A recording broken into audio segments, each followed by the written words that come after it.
Therapy has changed things drastically for me.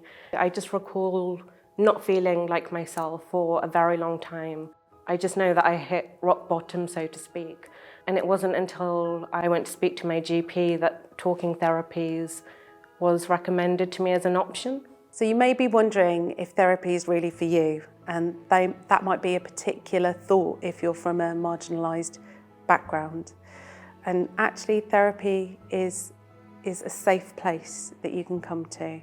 It's non-judgmental and it's there to help us all. I had this big fear of being judged, and suddenly I was in a room with my amazing therapist who wasn't judging me, who suddenly was explaining things to me in ways that I could understand. The most impactful thing actually is she's somebody I can identify with.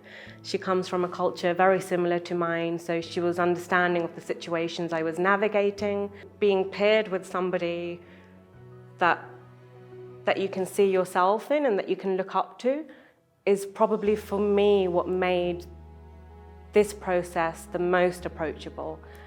So coming from a different background can mean that the way that we talk about our feelings and our emotions can be really different.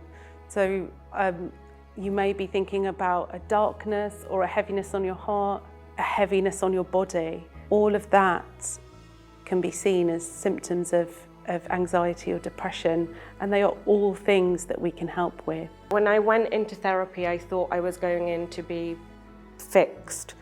If I'm very, very honest, I was so reluctant when it was suggested to me. And I probably felt a little bit embarrassed, a little bit ashamed. Everyone can experience mental health difficulties. It doesn't matter who you are or what background you come from. We can all face challenges at times that we need a bit of support with. So when you're struggling with difficulties, they can really impact personally. They can rob you of a sense of self. They can really impact on your confidence.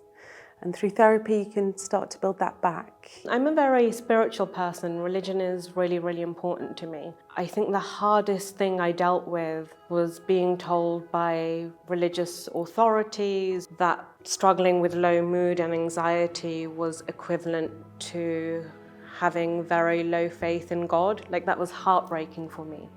And it felt like that meant I didn't have the permission necessarily to pursue talking therapies. I took the leap of faith at the time because my mum encouraged me to.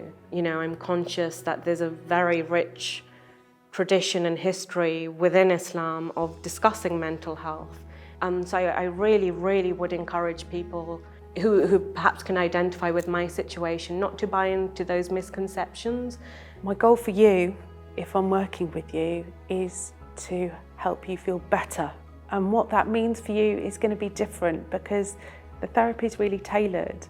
So we talk about what really matters, and as a therapist, I really want to support you to get there. You don't have to wait till you're at your lowest point to get therapy. You are deserving of it. You don't need anyone else's permission to come and get the help that you feel you really need. You wouldn't think twice about seeking help for a broken leg, and yet when it comes to mental health, there are so many people who don't seek help. Honestly, therapy has changed so much for me, and it is one of a few reasons, but a very big reason that I am here at this minute. I just think you need to know that, you know, you're worthy, you're not weak, you're incredibly strong, and you deserve help. And don't let anybody else, especially yourself, tell you otherwise.